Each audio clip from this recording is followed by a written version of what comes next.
Imagine you're a professional athlete in one of the most popular sports leagues on the planet. You get paid millions of dollars to score points, win games, and occasionally do a ridiculous touchdown dance. But what if your coach handed you a thick envelope full of untraceable cash? Not for scoring a game-winning touchdown, but for making sure the other team's star player needed a very large cartoon bandage. Welcome to Bountygate. Undoubtedly, one of the wildest and most controversial scandals in modern sports history. Honestly, it sounds exactly like the plot of a cheesy mob movie where the boss orders a hit. But back in 2012, the National Football League dropped a massive bombshell on the sports world. The New Orleans Saints, yes, the beloved champions named after actual saints, were secretly running an under-the-table slush fund that would make a corrupt politician blush. Players were literally putting bounties on their opponents, putting a price tag on pain. $1,000 if you manage to hit the rival quarterback so hard he needs to be rolled off the field. Or even more cash if he has to be carried away like a dramatic soap opera character. This wasn't just tough, aggressive defense. It was a structured, incentivized system of taking players out of the game. And the craziest part? It went all the way up to the top of the coaching staff. So, how exactly did this secret cash for chaos operation work? And how did they get caught? To understand Bountygate, you first need to understand the culture of professional American football. It is a sport inherently built on physical dominance and bone-rattling collisions. Enter the New Orleans Saints, a team that had just reached the absolute pinnacle of the sport by winning the championship in 2009. They were heroes in their city, parading around with a shiny trophy and soaking in the ultimate glory. But behind the scenes, their defensive coordinator, a guy named Greg Williams, was running a very different kind of operation. Williams was old school.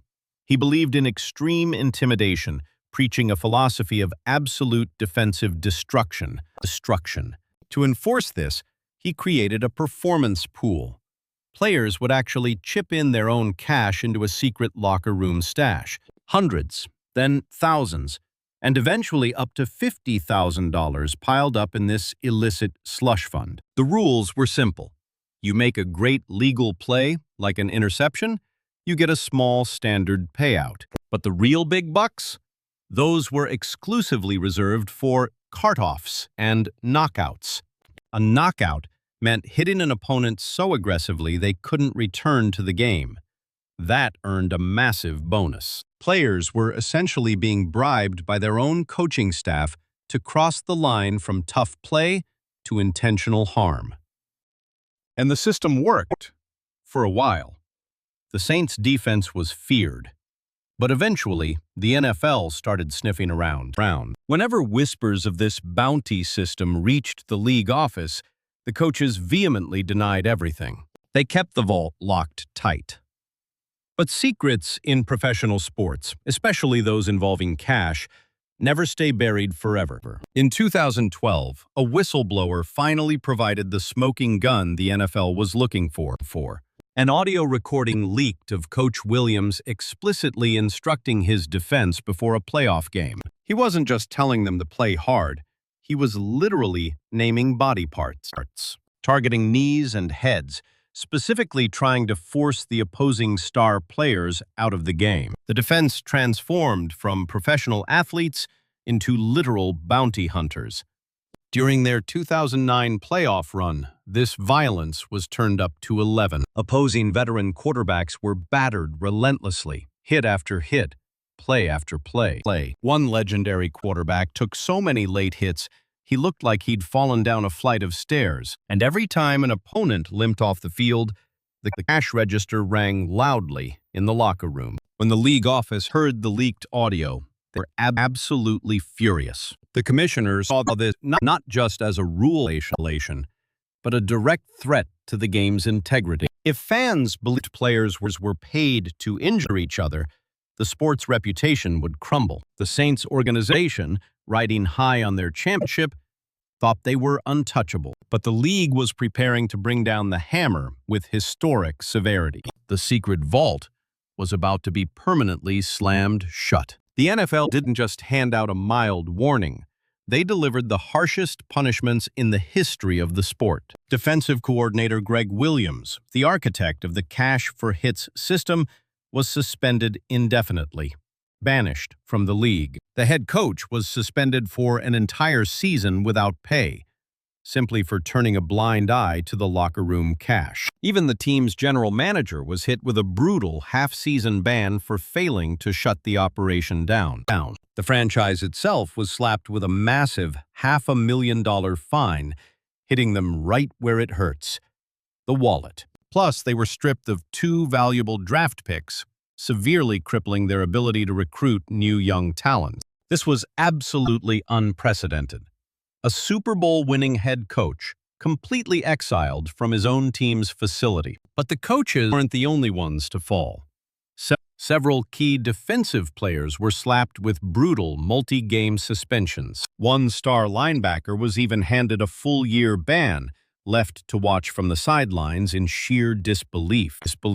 The commissioner's message was loud and crystal clear. The culture of intentional injury was officially over. However, many critics pointed out a glaring sense of hypocrisy in the league's sudden moral outrage. At that exact moment, the NFL was facing massive billion-dollar lawsuits from former players suffering from severe long-term head trauma. Bountygate was a colossal public relations nightmare. The league had to crush it immediately to save their own corporate image. They needed a scapegoat, and the New Orleans Saints were the perfect target to make a highly visible example out of. The once beloved champions were suddenly locked in a cage of scandal, their legacy permanently stained by dirty money. But if you thought the players were just going to quietly accept their massive suspensions, you'd be wrong. The suspended players immediately teamed up with their union and fired back, filing a massive appeal against the league. The Players Association argued that these athletes were simply following the intense directives of their aggressive coaches. To resolve the mess, a former league commissioner was brought in as an independent arbitrator to review the entire case. He sifted through mountains of evidence, listening to testimonies, and trying to separate the coaches' orders from the players' actions. His conclusion? The coaches were the true masterminds. The players were operating within a toxic environment they didn't create. In a shocking twist, he completely overturned the players' suspensions. They were free to play immediately. But the coaches and the Saints organization?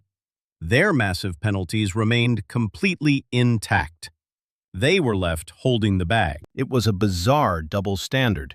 The hitmen walked free, but the mob bosses who paid them took the ultimate fall. But beyond the drama of the suspensions, Bountygate permanently changed the way professional football is played and officiated. The league was terrified of another scandal. Referees were instructed to have zero tolerance for aggressive, high hits. Player safety, especially regarding head trauma and concussions, suddenly became the ultimate priority, not just a suggestion. Instead of getting paid for dangerous collisions, players were now losing thousands of dollars in massive fines for making them. The brutal, gladiator-style era of defense was effectively forced into extinction, replaced by a much more heavily regulated game. As for the Saints, they eventually returned to the field, but the stain of Bountygate remained permanently etched into their history. The fallout from Bountygate wasn't just confined to New Orleans. It sent a massive shockwave across the entire sports media landscape. Sports networks talked about nothing else for months, turning a football scandal into headline news across the globe. Suddenly, every other team in the NFL was looking nervously over their shoulders, terrified of being investigated next. Because, let's be honest, the Saints probably weren't the only team running informal, off-the-books cash pools. They were just the ones who were reckless enough to leave a massive paper trail and get caught red-handed. Almost overnight, the hidden financial culture inside professional locker rooms underwent a massive, paranoid transformation. Coaches frantically shredded unofficial documents. Players quietly stopped passing around the hat to reward big hits. The risk had simply become too high. A few thousand extra bucks wasn't worth losing your entire career over. The league even instituted anonymous tip lines, encouraging players and staff to blow the whistle on illicit behavior. It was a full-blown corporate crackdown, turning the locker room from a private sanctuary into a heavily monitored workplace. But what about the architect of this whole disaster? Defensive coordinator Greg Williams. Despite receiving an indefinite ban that was widely assumed to be a permanent career death sentence, the punishment didn't last forever. In a move that surprised many, the league quietly reinstated him just 1 year later. He went right back to coaching defense in the NFL, though obviously under a much tighter microscope. It proved a cynical truth about pro sports. If you have the talent to win games, your sins might eventually be forgiven. But Bountygate left a lingering, uncomfortable question for the millions of fans who watch the game every Sunday. Did the league go way too far in punishing the Saints, or did they barely scratch the surface of a league-wide problem? Some old-school fans argued that football was fundamentally getting too soft, ruined by overregulation. They missed the bone-crushing, gladiator-style hits that had originally made the sport so famously entertaining. Others argued that Sunday afternoon entertainment shouldn't come at the cost of permanent brain damage to the athletes. For the players themselves, they had to almost completely relearn how to tackle without violating the strict new rules. They were now aiming for the waist, terrified of accidentally hitting the head and triggering a massive fine. Sometimes, even a seemingly normal, fast-paced play would result in a brutal, game-changing penalty. Worse yet, those flags were often followed by an envelope from the league, taking a huge chunk out of their paycheck. To clean up its battered image, the NFL launched a massive, heavily funded public relations campaign. They focused entirely on promoting safe tackling techniques to youth leagues and high schools across the country. The goal was simple, hoping to prove to terrified parents that the sport was still safe for their kids to play. And you know what? The strategy worked flawlessly. The league's popularity didn't take a hit at all. Despite the massive rule changes and safety protocols, the NFL is currently making more billions of dollars than ever before, proving once and for all that you don't actually need dangerous bounties to build a highly profitable football empire. So, when we look back at Bountygate today, how should we actually remember it? It unquestionably stands as the defining turning point of the modern era of professional football. It was a wild, almost lawless chapter of sports history that is now safely locked away in the history books. Today's athletes are faster, stronger, and thankfully, playing under much safer regulations that protect their futures. The referees are watching closer than ever, armed with instant replay and a mandate to protect the players. And honestly, the legitimate, perfectly legal money they can earn today is vastly better than any secret locker room bounty. But the story serves as a permanent cautionary tale for any professional sport, because whenever millions of dollars and intense competition are on the line, the temptation to bend the rules will always exist. It just takes the right amount of oversight and transparency to keep the shadows at bay. What do you think? Did the Saints get what they deserved? Or was the NFL just desperately trying to save its own skin? Let us know your thoughts down in the comments below. We love reading your hot takes. If you enjoyed this deep dive into the dark, messy side of professional sports, make sure to absolutely smash that like button harder than a clean, legal tackle. And don't forget to hit subscribe and ring the bell so you never miss our next animated explainer. Thanks for watching. Stay safe out there, and we'll see you in the next video.